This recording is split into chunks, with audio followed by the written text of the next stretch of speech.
हाँ, यकीनन। देखिए, पिछले 5 साल के बनिस्बत हमने 5 साल बड़ी मेहनत की। हमारे शौकत साहब, हमारे संगठन के जिम्मेदार आदिल अलवी और हमारे चीफ स्पोक्स पर्सन, इन सब ने बड़ी मेहनत की और उसका नतीजा ये निकला कि जो ज़िला परिषद के चुनाव हुए हैं उसमें हमने करीब 25 से 26 हमारे कैंडिडेट जीते और 40 से 50 के करीब हम लोग दूसरे मुकाम पर आए हैं। तो पहले के बनिस्बत हमारा संगठन करीब 50 से 55 ज़िलों में बड़ा मजबूत है और हमको यकीन है कि इस बार इंशाअल्लाह ताला उत्तर प्रदेश की जनता हमको अपनी दुआओं से, अपनी मोहब्बतों से, अपने वोट से नवाजेगी और हमारे कैंडिडेट उत्तर प्रदेश की विधानसभा में विधायक बनकर जाएंगे। मुद्दा क्या रहेगा सर, डेवलपमेंट, प्रोग्रेसिव सोच या फिर हिंदू मुसलमान? अब देखिए, ये हिंदू मुसलमान की बात तो बीजेपी करती है।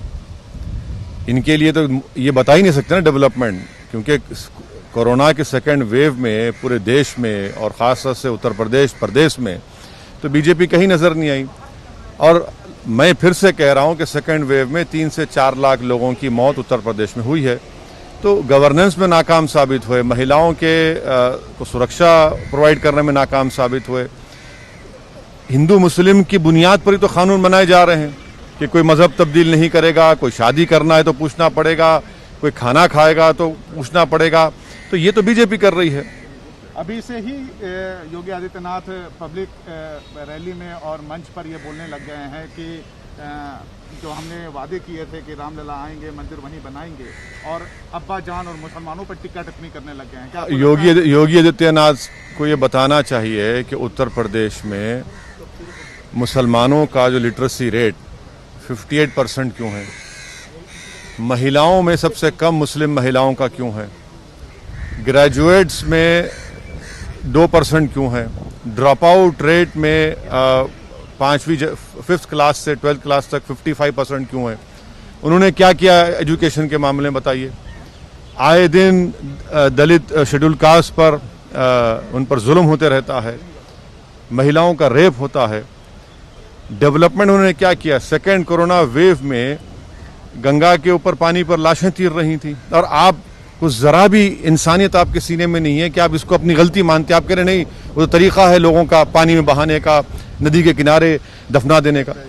लेकिन क्या आपको लगता है कि जिस तरीके से अभी से ध्रुवीकरण करने की कोशिश की जा रही है उसमें चुनावी मुद्दे देखिए, इसमें आपको और हमको ताज्जुब होने की जरूरत नहीं। बीजेपी तो करती है और करती रहेगी ना।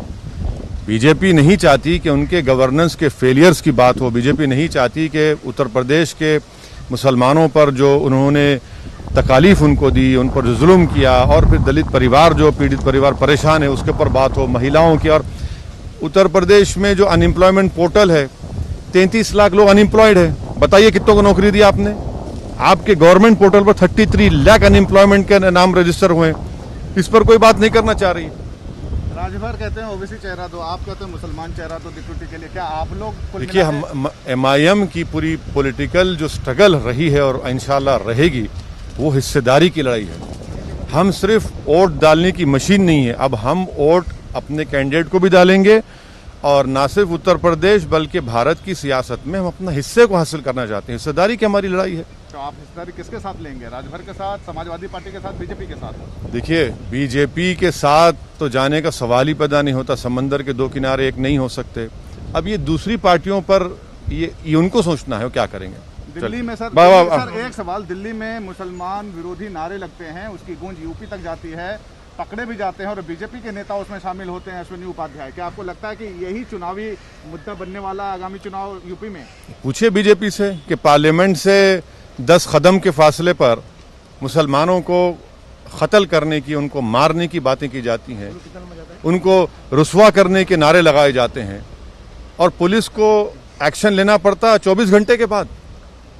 ये संसद का साया वहां तक पड़ता है और आप उस साये में खड़े होकर आप इस तरह की गंदगी को बयान करते हैं।